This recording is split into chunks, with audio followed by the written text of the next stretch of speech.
The Best Hawaii, presented by American Savings Bank and Hawaiian Telecom.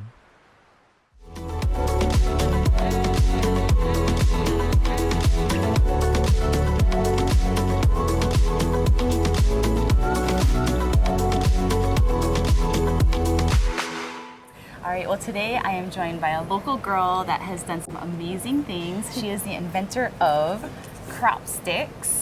And if you haven't heard of it, you're gonna learn about it. So first, Mylin, tell me about the beginning of Cropsticks. Yeah, and thank you for having me. Thank you.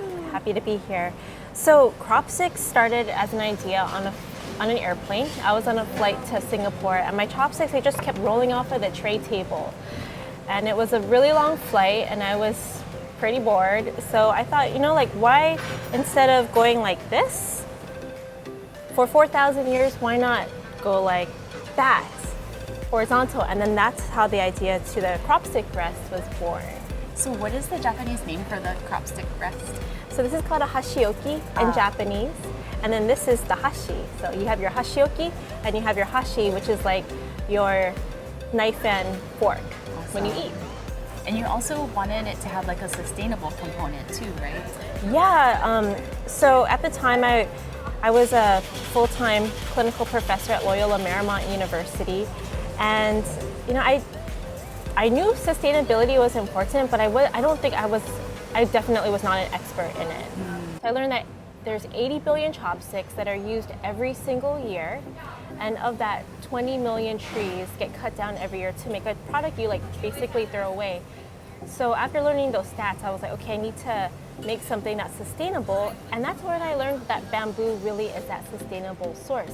People call me the chopstick girl nowadays, but like you said, I was born and raised in Hawaii, and I went to Honolulu High School, proud graduate from there. And my dad was in the DOE for 40 years, and he just retired a few years ago. But growing up with him, I would see him teaching, and I would go with him to the classrooms. And I thought, okay, this is what I want to be. I want to be a teacher. So after Honolulu High School, I went to the mainland for college. I got my bachelor's degree, and then I got my master's. And then it just so happens that the idea for Cropsticks came about. But I left my full-time job back in 2016. It was like a very safe environment, but I figured that now was the time to pursue something because I really believed in it. Yeah, definitely. And just looking forward to how you can make a difference in the world, And you're doing that as a teacher, as an educator, but you have very many memorable stories, some of which you're on national television. The call to go on Shark Tank right after my husband and I got married. It was like, we got married, we went to Kauai for our honeymoon, and during that time we got the call to go on to Shark Tank. Awesome. And I was like, oh my God, all right, no more relaxing, we have to stop right now. And that's when we started practicing our pitch. And I remember being the most nervous I've ever been in my life, because this is like, number one, you're talking about your idea, your product, that's like something you put so much time and energy into, and you're sharing it basically with the world, like those millions of people that I knew was going to watch it.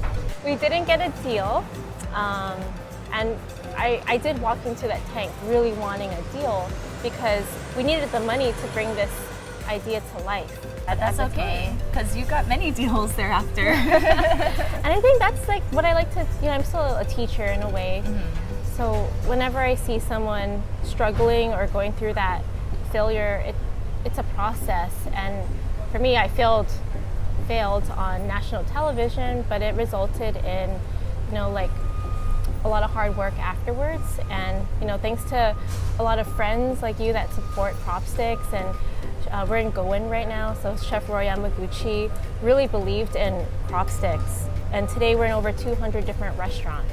Wonderful. Yeah, Disneyland is one of them, Four Seasons. So amazing. I'm so proud. Oh, and she knows, I've told her many times. I love you. So before we actually give it a try, as you mentioned, we are at Goen by Roy Yamaguchi, and we have some delicious sushi offerings and a drink. But you also have another product that you're launching. Yes. Okay. So, talking about sustainability, we noticed that a lot of shaving sawdust came from our Cropsticks, and they were like piles of it, and we would just throw it away at our manufacturer. So it's like, what can we do with that bamboo fiber and turn it into a source that is renewable, or we don't throw it away. So this here is our straw. So cool. It's our newest product. We found a manufacturer that can turn this into what you see here today. It's made out of bamboo plant fiber. It's also paired with starch. And the best part of it is it doesn't get soggy and it doesn't harm the environment. So this will biodegrade. Okay, so I'm a pro. You are. And you use it as your little thing there, but pretty easy and simple. Simple, simple, simple. Hashioki? Hashioki. Yes. Oh my gosh, I remember. Okay. How can people get more information? Visit us at www.cropsticks.co. Well, thank you so much, and I'm gonna just dive into this. Yeah, let's do it. I'll get this one. Thank you, Chef Roy. Cheers. Cheers.